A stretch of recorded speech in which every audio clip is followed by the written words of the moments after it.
The year was 1899.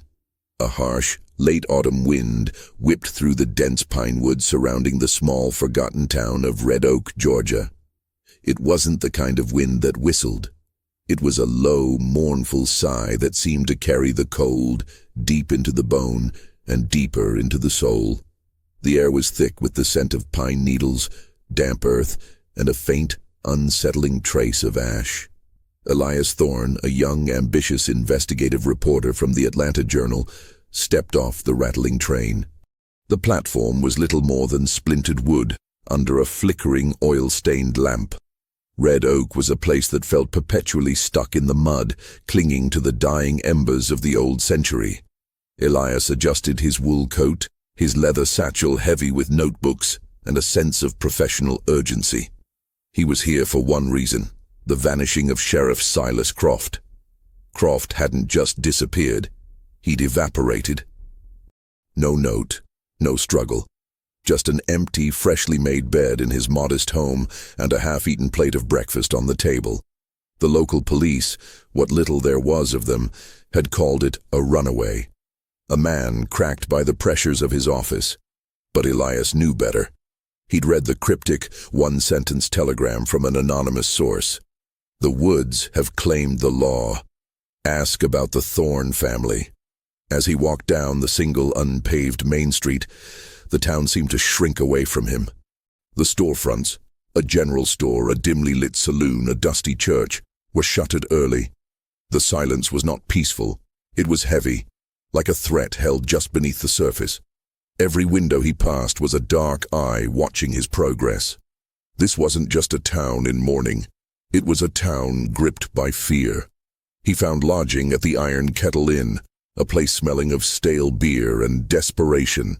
The innkeeper, a woman named Martha, whose face was etched with worry lines deeper than the cracks in the wooden floor, eyed his city clothes with suspicion. "You're the journalist from Atlanta, ain't you?" she asked, her voice a low rasp as she pushed a rusty key across the counter. "I am," Elias confirmed, forcing a pleasant smile. "Elias Thorne. I'm here to write a fair account of Sheriff Croft's absence." Martha leaned in, her eyes flicking nervously toward the empty street outside. "Ain't nothing fair about it, mister.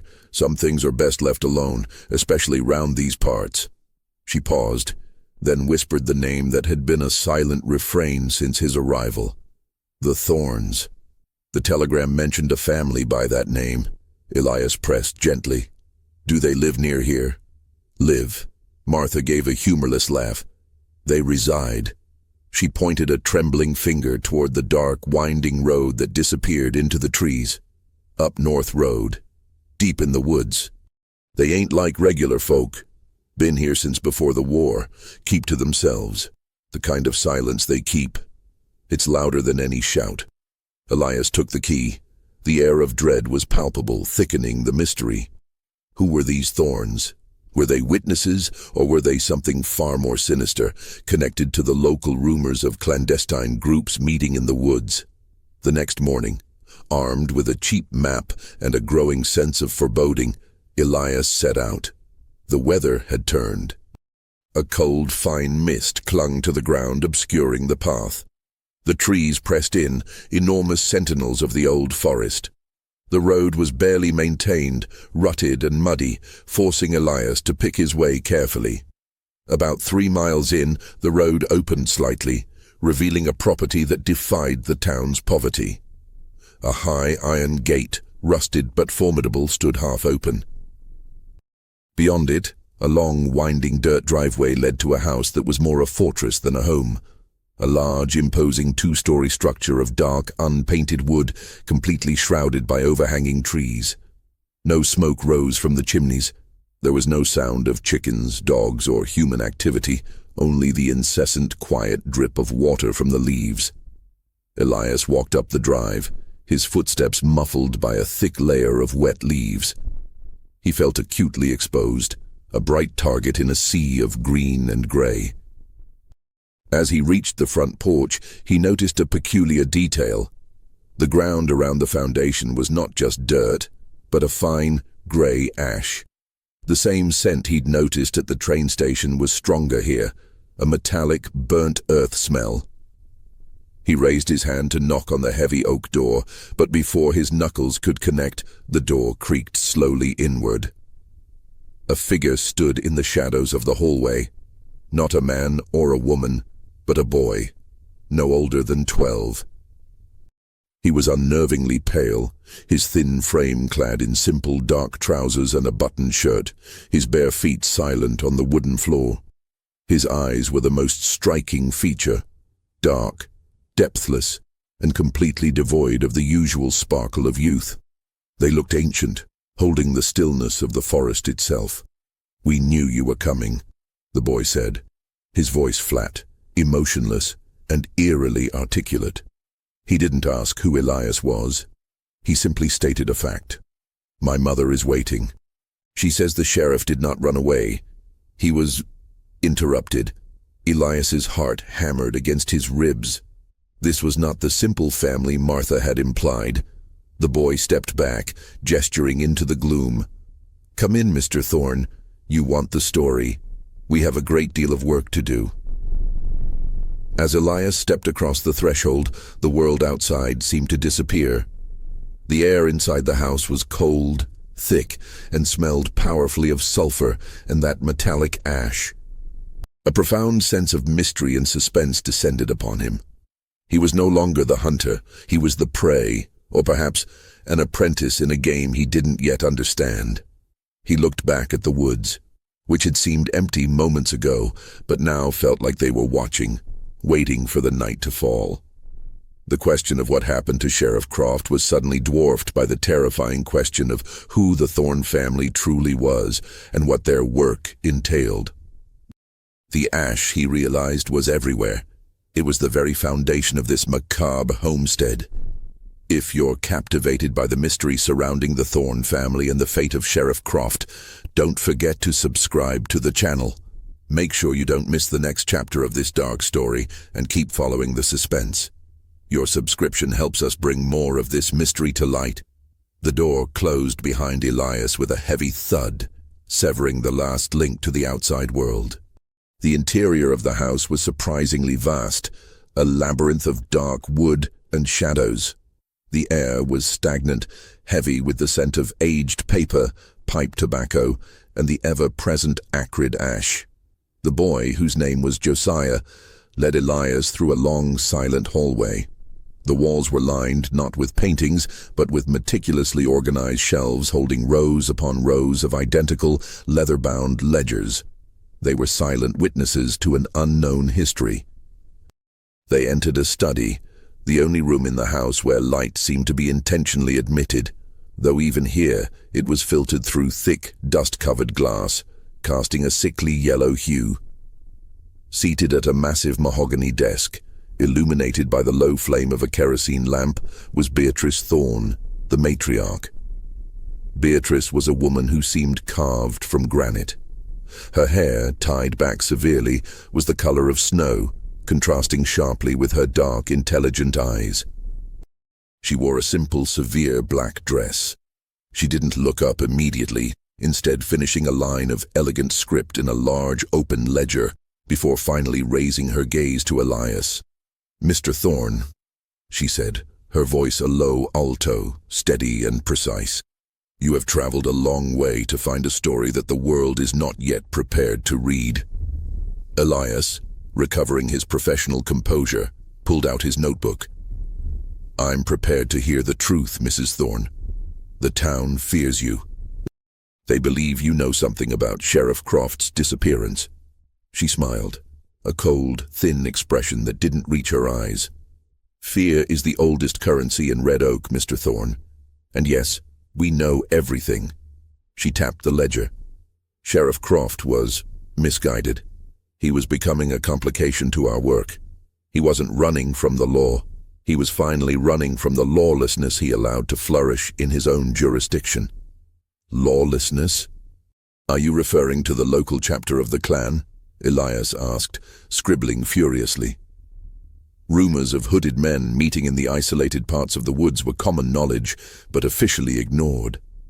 Beatrice nodded slowly. The White Brotherhood.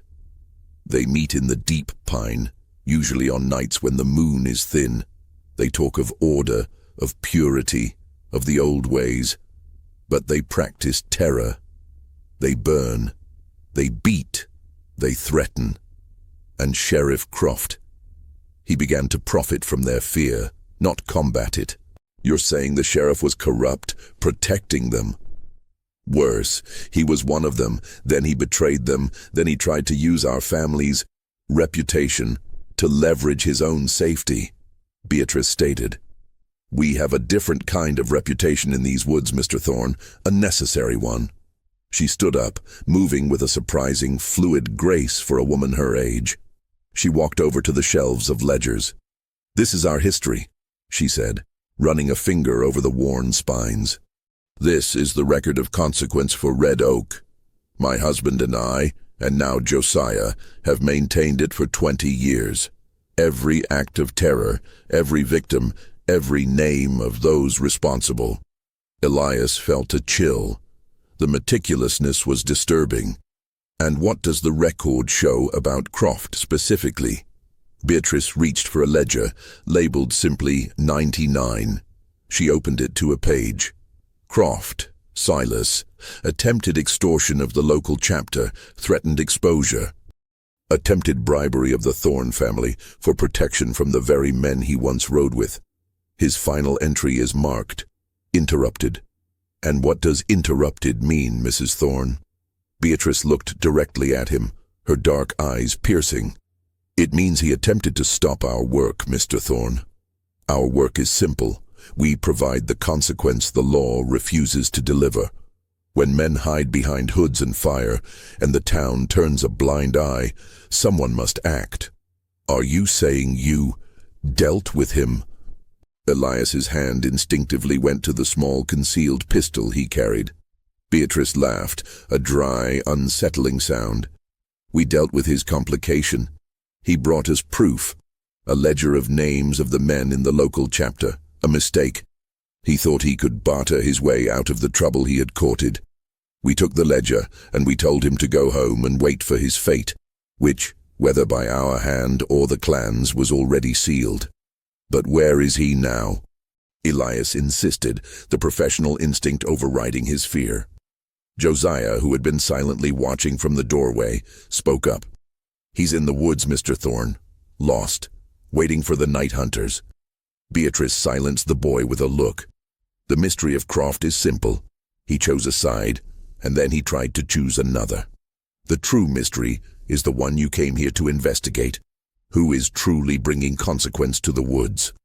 Who is keeping the White Brotherhood from consuming this town entirely?" She placed the 99 ledger on the desk, right next to Elias's notebook. "You will not find Croft. You will find something more disturbing, the moral necessity of our family's actions." Elias realized the weight of the situation. They hadn't killed Croft, not yet, but they had effectively sentenced him by taking his proof and leaving him exposed. The Thornes were not murderers. They were self-appointed arbiters of a dark justice, and they were giving him the story. He looked down at the open ledger, seeing names and dates, tiny script recording monstrous acts. The silence in the room was crushing. Elias was no longer investigating a disappearance. He was being inducted into a terrifying secret crusade. The conversation with Beatrice Thorne had shifted Elias's focus from finding a missing person to understanding a hidden, brutal system of justice. He spent the remainder of the day in the study, poring over the 99 ledger, while Josiah sat quietly nearby, his presence unnerving but constant. The ledger was a meticulous, horrifying document. Dates, victims' names, often followed by the word survived or lost, and short, chilling descriptions of the Klan's activities. "The dates are specific," Elias observed, tracing a line with his finger. June 12th, attempted burning of the Jackson farm, interrupted by armed patrol, no casualties. "The detail is the work of my father," Josiah murmured, his eyes fixed on the ceiling. "He values accuracy above all else. Every action must be accounted for, the fire, the ash, the interrupted violence. "And this armed patrol is your family?" Elias asked, looking up. "It is the necessary response," Josiah corrected. "The town ignores the burnings, the law ignores the beatings, so we become the only deterrent the night respects." Beatrice returned at dusk, carrying a tray with hard bread, cheese, and a steaming pot of coffee. The food was sparse, but nourishing. "We do not feed spies, Mr. Thorne," Beatrice stated as she placed the tray down. "We feed witnesses." "Then show me the proof," Elias challenged. "You claim Sheriff Croft is lost, waiting for his fate. You claim to be interrupting terror. Where is the evidence of this interruption? Where is the evidence of Croft's failure?" Beatrice's eyes narrowed, a flash of something Elias couldn't name, pride mixed with grim resolve. "The evidence is in the woods. You will come with us tonight. You will see what happens when the law fails, and how swiftly the night hunters move to fill the void." The setting sun painted the sky in streaks of bruised purple and gray. The coming night promised to be cold and moonless, the perfect conditions for both the Klan and the Thorns' work. Elias was given a heavy, dark canvas coat and a pair of sturdy boots that were too large but functional. He noted that the Thorns themselves, Beatrice included, were clad in simple, practical, dark clothing. They didn't wear uniforms or hoods. Their only concession to the night was their silence and their purpose. The journey into the deeper woods was a lesson in stealth. Josiah, despite his youth, moved with the quiet grace of a predator, showing Elias how to step on the balls of his feet, how to navigate the thick undergrowth without snapping a twig. Beatrice, leading the way, carried a heavy, short-barreled shotgun.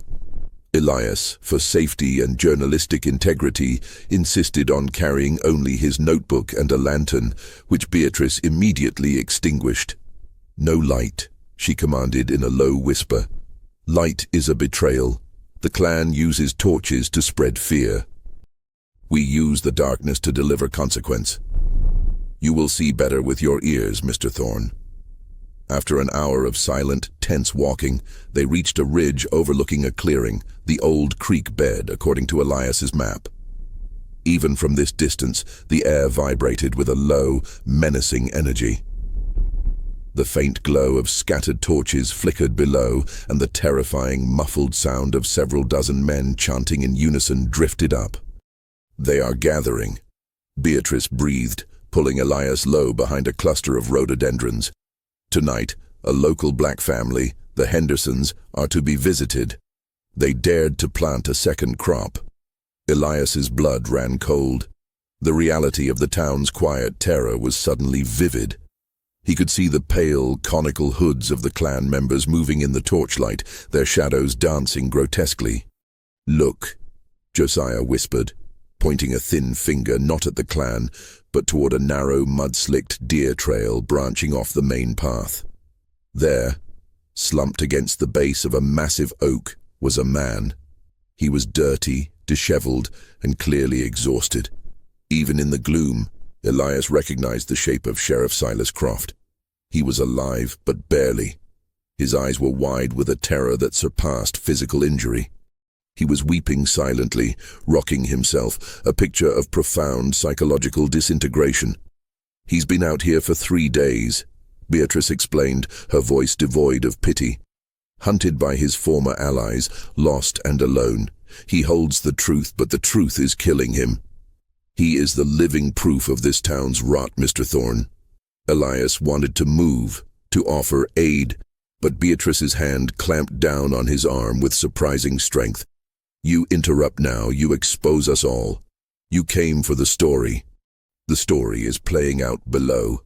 As they watched, a small group of 3 Klan members separated from the main body, heading towards the deer trail, precisely where Croft was hiding. They were not wearing hoods. They were simply men in their work clothes carrying lanterns. They were hunting Croft. Before the 3 men could reach the turnoff, a sudden sharp sound, like a high-pitched metallic crack, echoed from the forest edge, away from the Thorns' position. It was followed by a heavy thump and a muffled curse. The 3 Klan members froze. "The interruption begins," Beatrice murmured. The metallic crack sounded again, followed by another muffled cry. It was not the sound of a firearm. It was precise, close range, and effective. The rest of the Klan in the clearing below began to stir, their chanting faltering. The hunting party of 3 was now a hunting party of 1, stumbling backward. Elias saw the lone figure turn and run back to the main group, whispering frantically. The Klan gathering dissolved into chaos, their fear of the unseen force instantly overpowering their initial, misplaced confidence. The torches were extinguished one by one, not by choice, but by a sudden, unseen predation that moved through the shadows. The only sounds now were the frantic whispers of the men and the rustle of their panicked retreat. The Thorns, silent and still, watched the entire brief spectacle. The Klan had been routed not by a battle, but by a single terrifying surgical intervention. "That," Beatrice said, finally releasing her grip on Elias's arm, "is the Night Hunter. Now you understand why the sheriff is lost. He betrayed the terror, and he ran straight into the consequence." Elias looked at Croft, still weeping, watching his former friends scatter. Croft had not been physically harmed by the Thorns, but he had been broken by the sheer, unadulterated terror of being pursued by an agency that respected neither his badge nor his former loyalties. Elias felt a profound shift in his own reality. He had been looking for a murderer. He had found a vigilante ghost. The retreat from the woods was faster, but just as silent as the advance. Elias's mind was reeling. He had not witnessed a crime, but a calculated, brutal act of deterrence. The sound he'd heard, that sharp, metallic crack, was still echoing in his memory. Distinctly not the sound of a gunshot, but something mechanical and terrifyingly precise. Back at the farmhouse, the atmosphere was different. The earlier tension had been replaced by a quiet, almost domestic rhythm of post-mission cleaning. Beatrice meticulously wiped down her shotgun, while Josiah polished the lenses of a pair of large, specialized binoculars. The work was routine. "The Night Hunter," Elias finally said, breaking the long silence as they stood in the study. "It's not you, Mrs. Thorne, nor Josiah. Is it your husband?" Beatrice looked up from the shotgun, her expression unreadable. "My husband Silas is the mind behind our operations, Mr. Thorne. But the hunter is the hand. It is the tool that delivers the consequence." "A tool? What kind of tool makes that sound?" Elias pressed. "I'm a reporter. I need facts, not metaphors. Is the hunter human?" "Every action in these woods, every consequence is human," Beatrice asserted, laying the shotgun aside. "The Klan is human. The sheriff's failure was human. The delivery of justice must also be human, or it will be dismissed as a ghost story, a superstition. We do not deal in superstition." She walked to the large, heavy bookcase on the back wall. It was flush with the wall. Yet Beatrice ran her fingers along a specific seam, and with a soft click, the bookcase swung inward, revealing a hidden room, an arsenal. Elias stared. It was not a room of firearms, though a few hunting rifles hung on a rack. It was a space dedicated to custom-made, specialized tools. There were no swords or fantastical weapons, but instruments of silent, psychological terror. "This is the arsenal of consequence," Beatrice announced, stepping inside. The metallic smell was overwhelming here. Elias noticed a heavy-duty crossbow, but not for arrows. Instead, it was loaded with short, thick, specialized bolts designed to snag and hold heavy netting. Another wall held a series of elaborate coiled wire mechanisms, some with sharp, fishhook-like barbs. Elias's eyes landed on a workbench where the metallic sound from the woods was immediately explained. Lying there was a long, thin rod of hardened steel, attached to a compact, powerful spring mechanism in a wooden casing. It was an ingenious, silent snare launcher.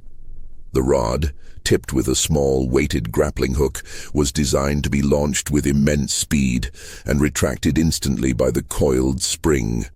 Designed to trip, snag, and immobilize a running man, not to kill, but to terrify. "The sound you heard," Beatrice explained, picking up the device. "A spring, tightly wound, rapidly released. It is silent death to the clan's morale. We do not kill unless necessary. Our primary goal is deterrence through unpredictability and fear." "You want them to think there's something inhuman in the woods," Elias realized, sketching the device frantically in his notebook. "We want them to think the woods hates them," Beatrice corrected. "When the torch is lit, they feel safe. When the woods fights back with silence, precision, and pain they can't explain, they lose their courage. A dead man is a martyr. A terrified man is a gossip." She pointed to a series of empty glass vials on a shelf. "We use specialized irritants, powdered foxglove, oils from specific noxious weeds, nothing fatal but debilitating. We blind them temporarily, we confuse them, we make them think they're seeing ghosts." "This is a war of psychology," Elias murmured, feeling a profound respect for their calculated cruelty. "It is a war of necessity," Beatrice said firmly, "and tonight's interruption was a success. The Hendersons are safe, and Sheriff Croft is a shattered man, exactly where he belongs, out of our way, consumed by his own fear. His fate is now to wander until the woods or his former allies decide his use is over." "And your husband?" "Silas Thorne, the creator of this arsenal," Elias asked. "Where is he now?" Josiah, who had entered the room with a jar of thick dark grease, spoke up. "He is preparing, Mr. Thorne. The interruption tonight was small, but the clan will be enraged. They will search. They will bring more men. They will be foolish. They will step into the next stage of consequence." Beatrice nodded, her face grim. "Tonight, we were the deterrent. Soon we must be the enforcers. You will write about our family, Mr. Thorne. You will tell the world the cost of ignoring true terror. But first, you must understand the rules of the hunt." Elias looked at the spring-loaded snare, then at the ledger, then back at the dark, determined faces of Beatrice and Josiah. He was no longer just a journalist. He was embedded with a family who had turned cold logic into a devastating, righteous weapon. The tension was immense. The suspense centered on when, not if, the enraged clan would strike back at the woods that had humiliated them. Elias felt the true weight of the danger, not from a ghost, but from the brutal, entirely human conflict brewing in the deep South Georgia pines. The following days were spent in a tense, meticulous routine. Elias was not a prisoner, but a closely watched guest.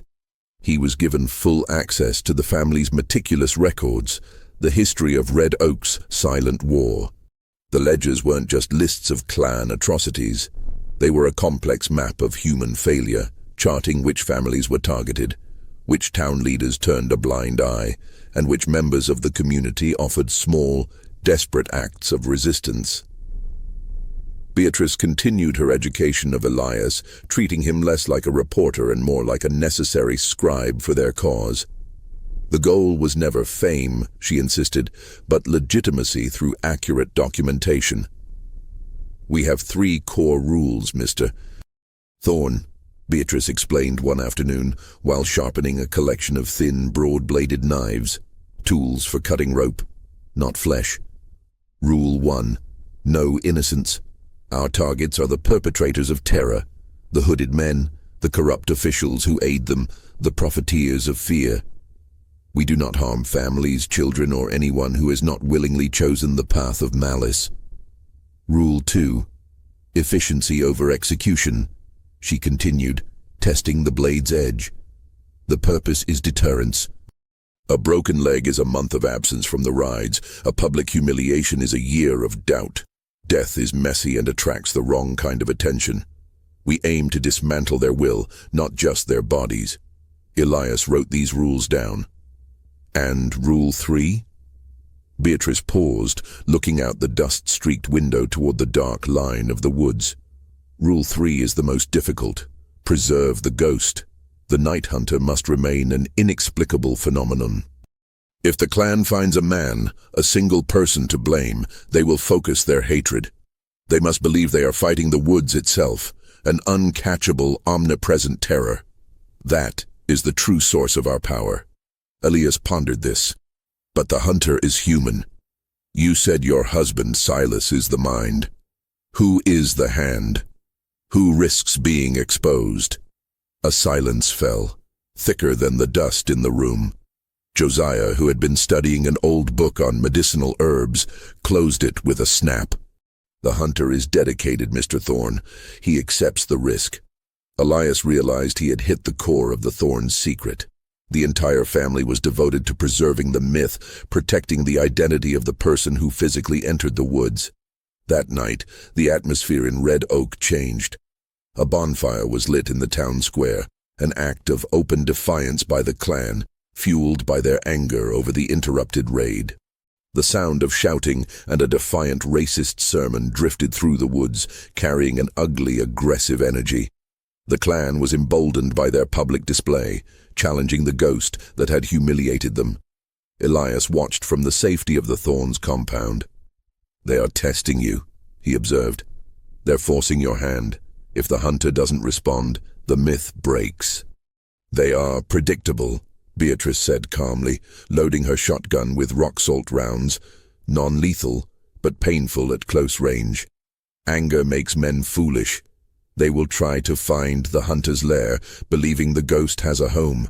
They will search the deep woods tomorrow." The family moved into action. Elias saw the true nature of their operation.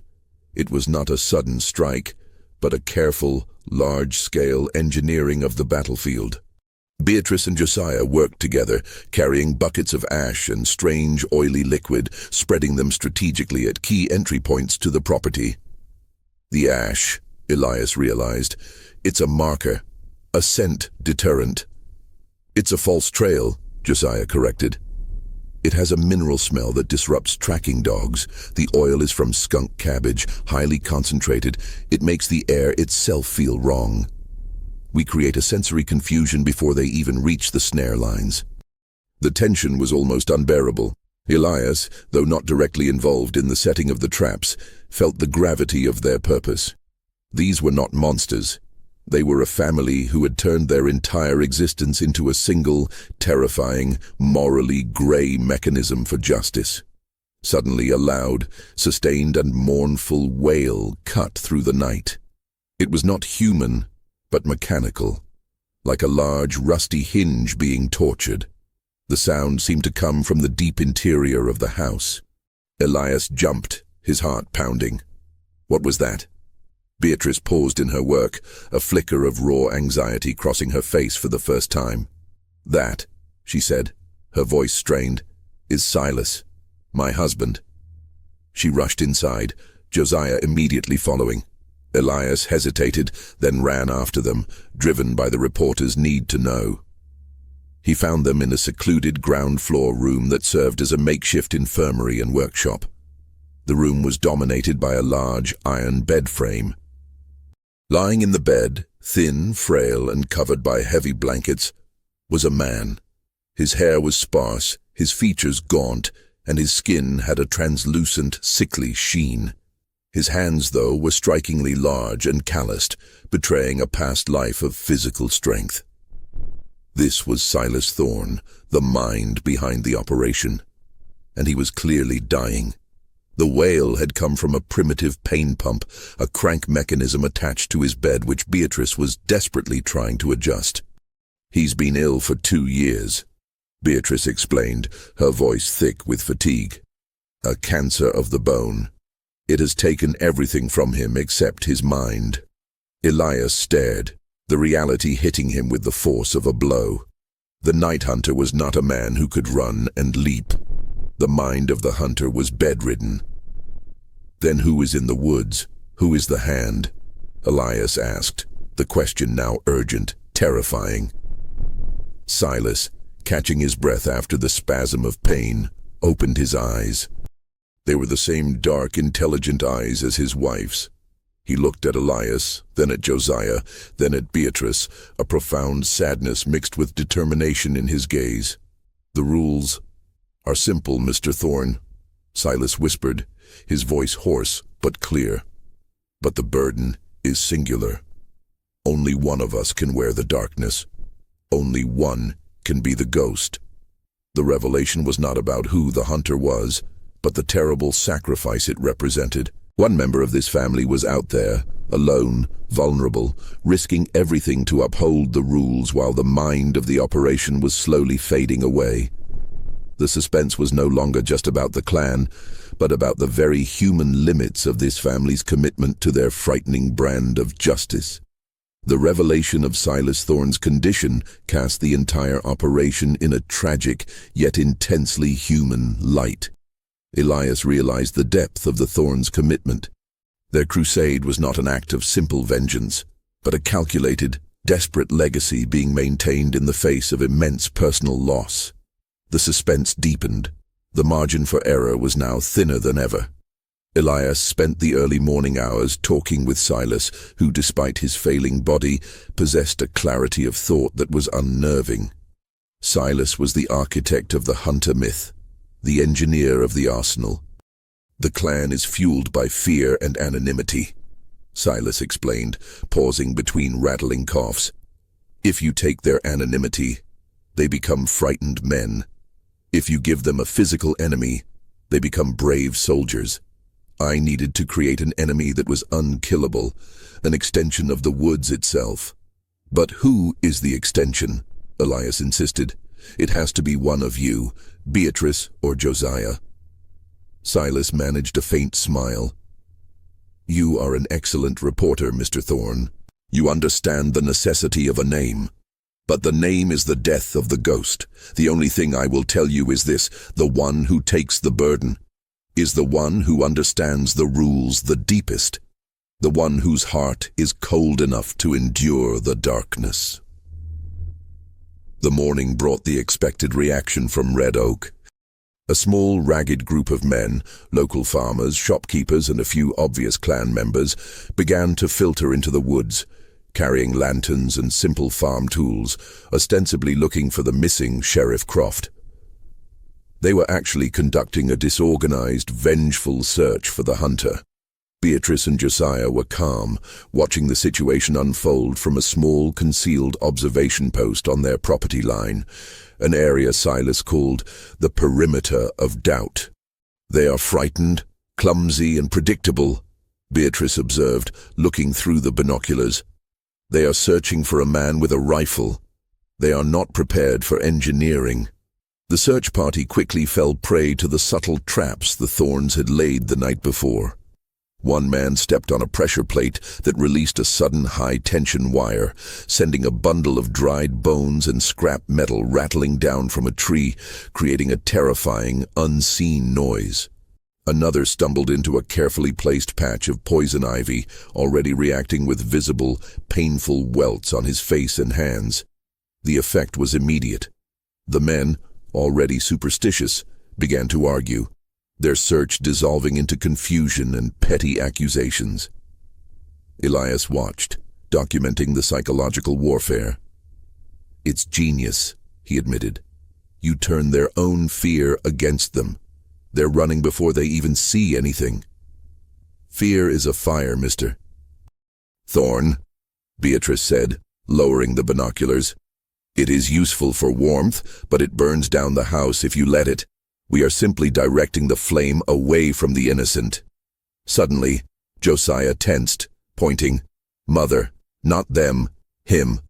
A single figure, separated from the main search party, was moving with a different purpose.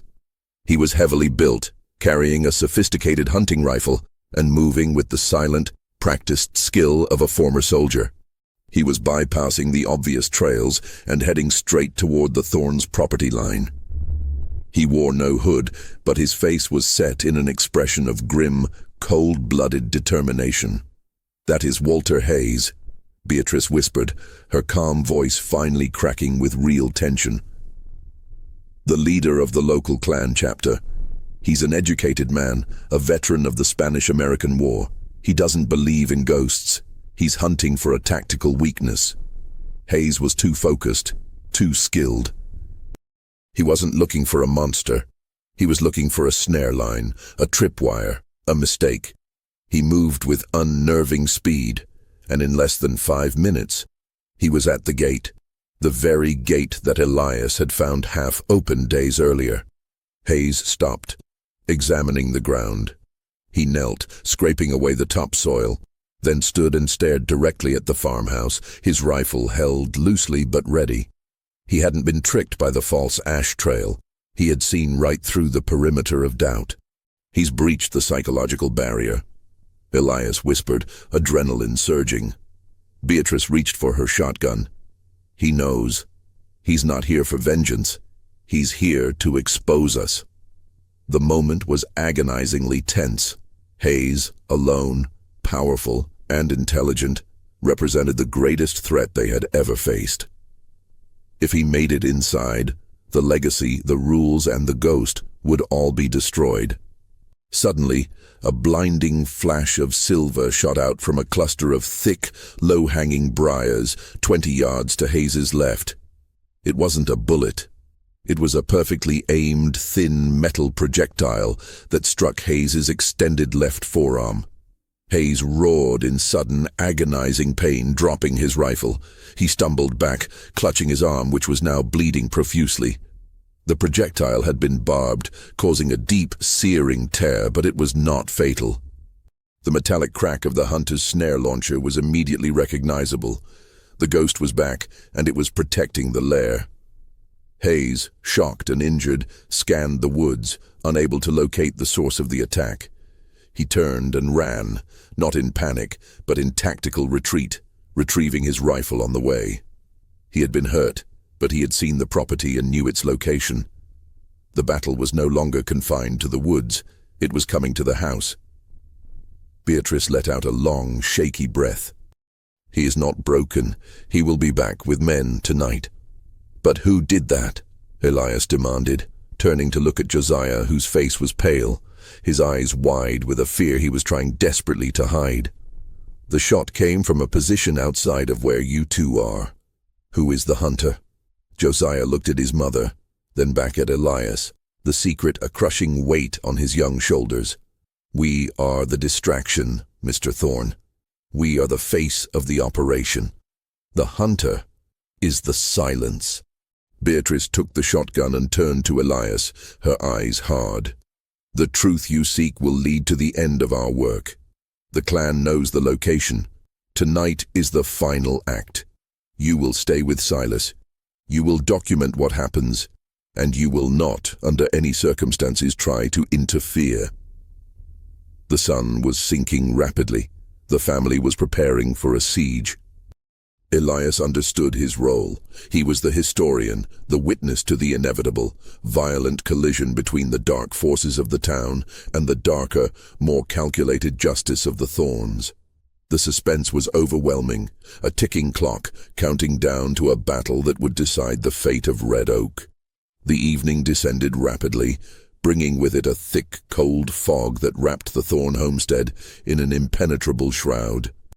The atmosphere was oppressive, a crushing silence punctuated only by the wind rattling the dry leaves. Elias was in the infirmary with Silas, who was lucid, his mind buzzing with last-minute instructions. Beatrice and Josiah are setting the final line, Silas rasped, his eyes fixed on the ceiling. The house must be their last safe harbor. They must feel trapped, exposed. That is the only way the ghost works. Elias was struggling with his conscience. Mr. Thorne, this is no longer deterrence. This is a battle. You are outnumbered. This will end badly. The alternative, Mr. Thorne, Silas countered, his voice suddenly sharp, is that the Klan burns the Hendersons, and the town learns to live with the taste of ash and fear forever. If we fall, the world will read your story. If they fall, the Klan wins. I choose the cost. Elias looked at the clock on the wall. 10 p.m. The time for talk was over. He heard the faint sound of horses in the distance, not the single rider of Walter Hayes, but a small, organized cavalcade.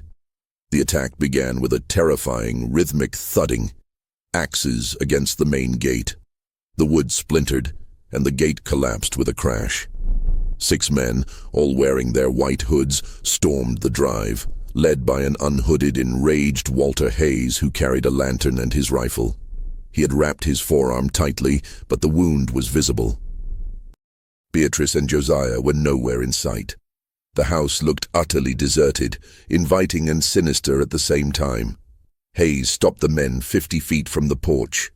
"Thorne!" he yelled, his voice rough with hatred. "I know you're in there, or your wife. We know what you are. You're no ghost. You're just a filthy family hiding behind tricks. Show yourselves. The game is over." Silence. Only the wind answered.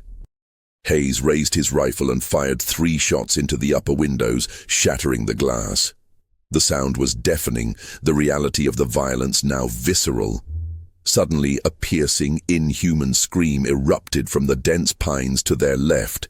It was a terrifying sound, a blend of pain and sheer madness. The men flinched, instinctively turning their rifles toward the woods. A figure burst from the tree line. Not the hunter, but Sheriff Silas Croft. He was a pathetic, horrifying sight. Naked, covered in mud and ash, his hair matted, his eyes utterly insane. He was running aimlessly, screaming nonsensically, a living embodiment of the wood's psychological torment. Hayes's men were stunned, momentarily distracted by the sight of their missing, broken lawman. That was the opening. From the opposite side of the drive, 2 figures emerged from the shadows near the porch. Beatrice and Josiah. They were not running, but walking with chilling deliberation. Beatrice fired her shotgun into the air, the loud blast cutting through the sheriff's screams. "You came for the lawless Walter Hayes," Beatrice shouted, her voice strong and clear. "Look at your sheriff. He became the lawless and the woods consumed him. Now the consequence comes for you." As she spoke, Josiah was moving. He raised a hand and tossed a small, dark object toward Hayes's feet. It burst, releasing a cloud of acrid orange smoke, a chemical irritant from the arsenal. Hayes coughed violently, his eyes watering instantly. He tried to fire his rifle, but his aim was wild. The other men began to panic, momentarily blinded and disoriented, thinking they were under fire from an unseen enemy. The true attack came from the deep fog behind them. A figure, moving with impossible speed, slipped out of the fog. The hunter.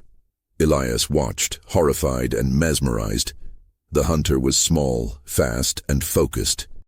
The identity remained hidden, the face obscured by a tightly wound piece of dark cloth, the body bundled in thick, silent leather. The hunter did not attack Hayes. Instead, it targeted the most immediate threat, the men with the rifles. It used the spring-loaded snare launcher, the metallic crack sounding twice, tripping 2 of the men, sending them sprawling into the mud, their rifles skittering away. The other 3 men panicked, turning and running back toward the broken gate. Hayes, coughing and wiping his eyes, finally regained control. He saw the hunter, a shadow in the smoke. He didn't fire at the figure, but at the ground around it, trying to pin it down. Beatrice fired her shotgun again, the rock salt peppering Hayes's chest. He screamed, dropping to his knees, his focus completely broken. The hunter, however, did not stop. It leaped onto the prone body of one of the snared men, not to inflict violence, but to strip the man of his hood and his coat, retrieving a small leather wallet from the pocket. The entire action took 2 seconds. Then, the hunter vanished back into the fog. Beatrice and Josiah also retreated back toward the house. The 6 men, battered, blinded, and terrified by the sight of the insane sheriff and the surgical precision of the attack, scrambled over the broken gate and fled into the night. The silence that followed was immense, broken only by the whimpering of Sheriff Croft, who now stood utterly still in the middle of the drive. Elias rushed to the front door, pulling it open. Beatrice was leaning against the frame, breathing heavily, holding the small wallet. Josiah was beside her, his chest heaving. Rule 2. Efficiency over execution, Beatrice gasped, handing the wallet to Elias. We did not kill them. We documented them. Hayes will never be able to deny his presence here, nor the men he brought. We have their identities. Their failure is now evidence. Elias looked at the name embossed on the wallet. William T. Dobbs, general store owner. And the sheriff? Elias asked, pointing to Croft, who was staring blankly at the house. His purpose is fulfilled, Beatrice said, her face grim. He is the living ghost, the warning. We leave him for the town to find. Let them see what happens when the law makes a deal with the darkness. A final, agonizing wail came from the infirmary. Elias turned, fear gripping him. He knew what it meant. Beatrice and Josiah looked at each other, a silent, profound understanding passing between them. Go, Mr. Thorne, Beatrice said, her voice heavy with grief and resolve. Go and write your story. The mind has finally retired, but the ghost remains. Elias rushed back to the infirmary. Silas Thorne had died, his face peaceful, his work complete. The house was now silent, but the woods were still vibrating with the terror of the attack. Elias realized that the true mystery was still unsolved, the singular burden still hidden. He knew Beatrice and Josiah were grieving, but his journalistic instinct hammered at him. One question remained. If you've made it this far, the terror is only deepening. Do not miss the final, shocking chapters, where the identity of the Night Hunter will be revealed, and Elias Thorne must decide what to do with the terrible truth.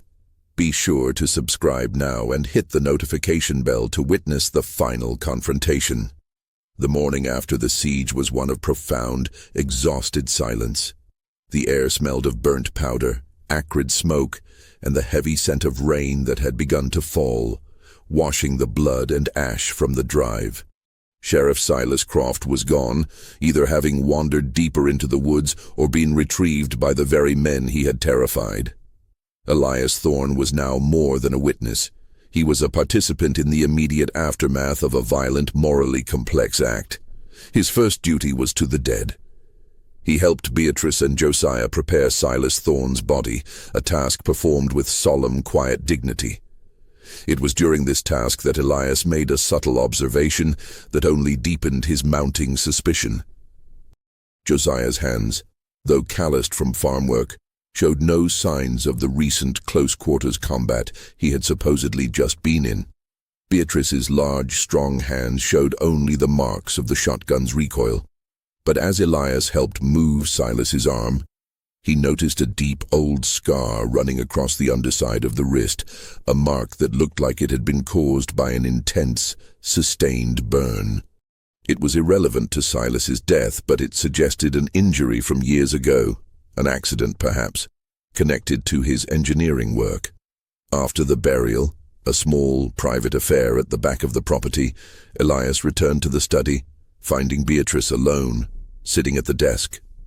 She looked utterly spent, the granite carved from her face replaced by the hollow grief of a widow.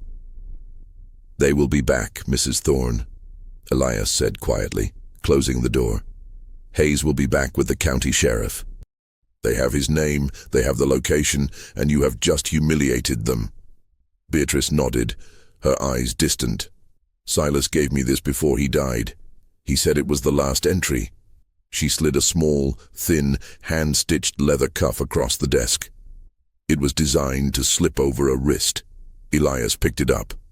It smelled faintly of leather, sweat, and a metallic residue. What is this? It is a secret. The only one left, Beatrice murmured.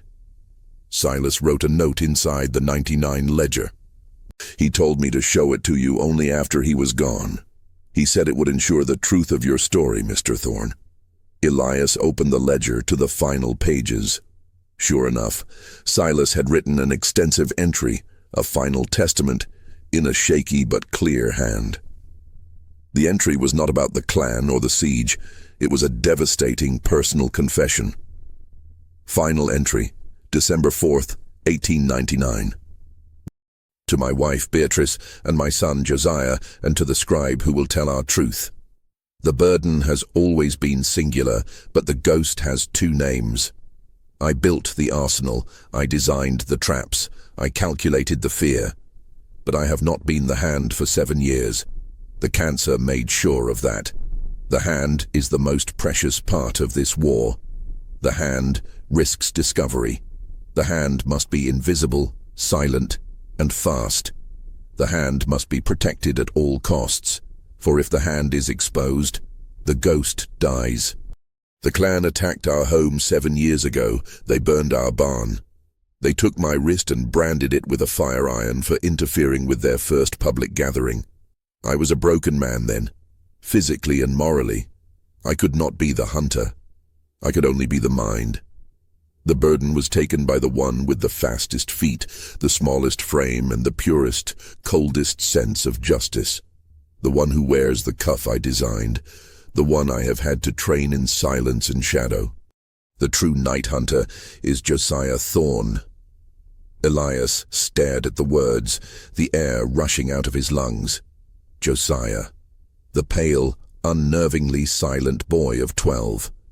The one who had moved with such unnatural grace, whose hands had shown no marks of combat because he had just begun his apprenticeship. The boy who was always present, always watching. The boy who was the perfect ghost, unassuming, fast, and psychologically dismissible as a threat. But the text continued, revealing the depth of the familial sacrifice. We made him a man of silence and shadows. We took his childhood, so he could save the children of Red Oak. The cuff is a simple piece of protection, an armored strip I designed to cover the wrist when launching the spring snare. It has a single small dent, received tonight in the fog. Protect him, Beatrice. He is the last hunter. Elias looked at the cuff in his hand. Sure enough, a small, barely visible dent was on the leather. He remembered Josiah's panic when Walter Hayes had been shot. It was not fear for his own safety, it was the fear of exposure. Elias looked up, his eyes meeting Beatrice's. Her face was etched with a mother's grief, not just for her dead husband, but for the childhood she had sacrificed. You took his youth, Elias whispered, the condemnation heavy in his voice. You put a boy in the woods to fight men. We gave him a purpose, Mr. Thorne, Beatrice countered, her eyes flashing with a desperate defense. The purpose of protecting the innocent when the men of God and the men of law refused to. He is 12 years old, but he has stopped more violence than every elected official in this county combined. Do you truly believe a man could hide in plain sight like he does? No. It took a ghost to be the hunter. Elias realized that the terror of the Thorns was not their violence, but their logic. They had applied the coldest, most rational efficiency to an inhuman problem, and the solution was a child trained to be a phantom. The discovery that Josiah Thorne, a 12-year-old boy, was the night hunter changed everything for Elias. The story was no longer just about vigilante justice. It was about the horrific costs of societal failure. He sat with Beatrice as the rain continued, the weight of the truth pressing down on him. You have the whole truth now, Mr. Thorne, Beatrice said, her voice worn. The Klan is routed, the sheriff is broken, and Silas is dead. Josiah is safe for now, but Hayes will be back with the county sheriff before noon. You are our only remaining weapon. My weapon is the truth, Elias said, snapping his notebook shut. I will write the story. I will expose Hayes and the corruption, but I will also expose you. You cannot put a boy in this position and expect a sympathetic outcome. Beatrice leaned forward, her eyes suddenly sharp, devoid of grief, replaced by a desperate resolve. If you print Josiah's name, the ghost dies. The Klan will know it's just a boy. They will find him, and they will hang him in the square. You will save his innocence, only to guarantee his death. But if I lie— If you lie, Beatrice interrupted, you preserve the myth. You preserve the deterrent. You write that the hunter is an old, vengeful, lone man, fueled by the death of his family, now broken and gone. You write the truth about Hayes, about the corruption, about the ledger. You tell the world the cost of ignoring the Klan's terror, but you give the town a legend, a ghost that they will fear for a generation. Elias was trapped in a profound moral dilemma. Print the full truth, and a child dies. Print a lie, and the myth of the night hunter, the terrifying, amoral enforcer, continues to protect the innocent. I need something to leverage the county sheriff, Mrs. Thorne, Elias said, his voice low. I need proof that cannot be ignored. The 99 ledger is damning, but they will call it a forgery. Beatrice smiled faintly. Silas thought of everything. She pulled open a hidden drawer in the desk. Inside lay a thick, official-looking document wrapped in oilcloth. It was the original deed of land for the Thorne property. The document was dated 1832. The Thorne land holds the only secure spring-fed well for 300 acres, Beatrice explained. Water is life. Hayes and his men have been trying to acquire this land for years, not just to control the water, but because it is the central meeting point for all the Klan's operations. The clearing where the meeting was held, it's our land. But the key detail was in the margin of the deed. Scrawled in tiny official script, dated 1867, was a legal caveat. The land could only be held by the Thorne family as long as they maintained residence and ensured public safety and peace. A vague, archaic clause put in by an ancestor who had fought the rising tide of lawlessness after the Civil War. It is unenforceable, Elias argued. Not by the letter, no, Beatrice conceded. But Silas prepared a final, devastating act of documentation. Beatrice led Elias down to the damp, cold cellar, the area directly beneath the house where the smell of ash and metallic earth was strongest. In the center of the earthen floor was a shallow, freshly dug trench. Lying in the trench, covered in a thin layer of fine ash, was the body of Sheriff Silas Croft. He was fully clothed, his body clean, his hands folded across his chest. He was not injured. He was simply dead from exposure and exhaustion. He never left the woods, Elias whispered, realizing the final brutal efficiency of the plan. He died on our land, Beatrice confirmed. We cleaned him, and now you will write your story. The headline will be, County Sheriff Croft found dead on Klan meeting ground. Thorne family holds deed to site of lawlessness. The local authority must seize the land to investigate. They must honor the archaic caveat. They must acknowledge the lawlessness. You are forcing a federal investigation, Elias realized. Hayes's land deals, the corruption, the meetings, it all comes to light when the county is forced to secure the property. Beatrice's eyes were firm. We are forcing the system to deliver the justice the ghost provided. We give up our home, our identity, to ensure that the lawlessness is routed. We trade the cost of our peace for the peace of the town. Elias looked from the peaceful face of the dead sheriff to the exhausted, determined face of the mother who had sacrificed her son's innocence for this moment. He felt a profound sense of clarity. The truth was not the story. The outcome was the story. He would preserve the ghost. He would lie to the world to save Josiah. I will write the story, Mrs. Thorne, Elias said, his voice low and professional. I will not name the hunter. I will expose Hayes and the corruption. But you and Josiah must be gone before the county sheriff arrives. Beatrice nodded, a single grateful tear tracing a path through the grime on her cheek. We have planned for that. Thank you, Mr. Thorne. You have become the final and most essential guardian of the ghost. Elias Thorne spent the remaining hours writing. He wrote not a simple article, but a devastating multi-part exposé. He meticulously detailed the corruption of Sheriff Croft, using the 99 ledger to paint a picture of a county rot that began in the heart of its legal system. He named Walter Hayes and his associates, backed by the undeniable evidence of the retrieved wallets and the testimony of Martha, the innkeeper, whom he had contacted via telegram. The centerpiece of his argument was the final, devastating piece of evidence. Sheriff Croft's body, found on the Thorne property, the documented meeting site of the local Klan chapter. He crafted the narrative of the night hunter with surgical precision, describing the ghost as an unnamed, furious elderly man, Silas Thorne, driven to a necessary madness by the years of unchecked terror, finally succumbing to the elements after his final successful defense of his land. The story was a lie of omission, but a necessary one to protect the actual hunter. As dawn broke, painting the eastern sky in hues of pale pink and cold gray, the sound of a heavy carriage approached the Thorne compound. Elias walked out of the house, his coat buttoned tightly, his satchel filled with his notebooks and the original deed of land, evidence that would bring the federal government down on Red Oak. Waiting at the end of the drive were Beatrice and Josiah. They were dressed in simple, sturdy travel clothes. They carried only 2 small leather bags. Their faces were set, but no longer haunted.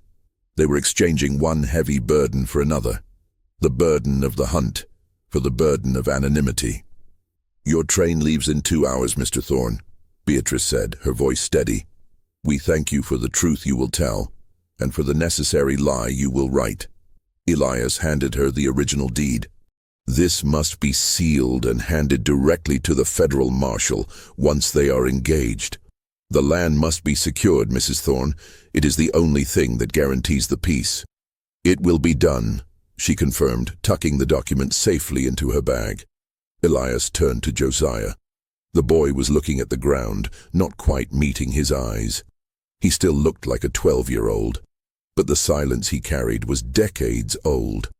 "Josiah," Elias said, kneeling slightly to bring himself to the boy's level. "You are the bravest person I have ever met, but the hunter is retired. You are just a boy now. You must let yourself be just a boy." Josiah finally looked up.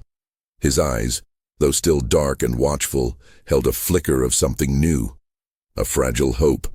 "I am the guardian now, Mr. Thorne," Josiah said, his voice still low but with a new certainty. "The ghost is in the woods. I will carry the rules with me. I will remember the cost." Elias nodded, understanding that the role was psychological now, not physical. He stood up, shaking Beatrice's hand, a firm, professional grip. "Go," he urged. "The county sheriff is on his way." Beatrice and Josiah walked away from the house, not looking back.